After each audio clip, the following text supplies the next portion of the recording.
People were killed on the MV Mercer Street near Masirah Island off the coast of Oman late last week in what appears to have been a drone strike. Iran denies the claims as regional tensions again threaten to reignite.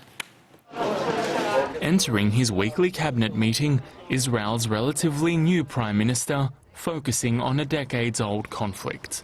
Naftali Bennett accusing enemy Iran of making a grave mistake in international waters. I have now heard that Iran, in a cowardly manner, is trying to evade responsibility.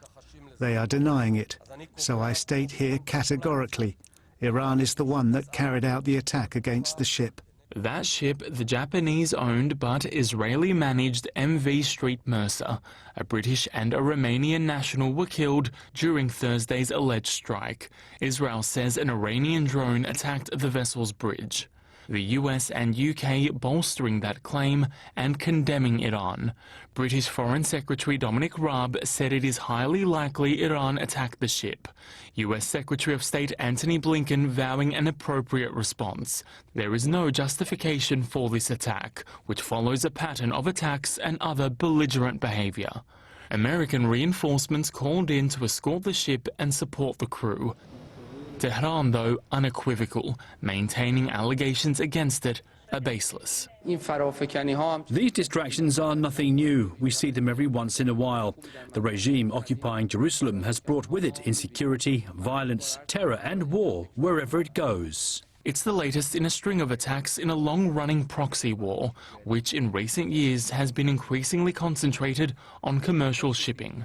I think this shadowy conflict between Israel and Iran is escalating. Israelis see Iran as a major threat to their security, and Iranians also do the same. And I think for that reason that the two sides are so wide apart, the possibility of these two sides really getting together or trying to reach some sort of understanding at this point looks very remote. As does a breakthrough in the nuclear talks, which Israel opposes. Washington's relations with Tehran soured after the Trump administration withdrew from the Iran nuclear deal. It really put Iran in a position where it had to take more of these measures into its own hands, and it had to, in a sense, build up its own leverage. And I think we are unfortunately in for a period of increasing tension and confrontation. Iran leveraging, Israel lobbying, as it seeks an urgent meeting at the UN Security Council, urging more of its allies to castigate its enemy.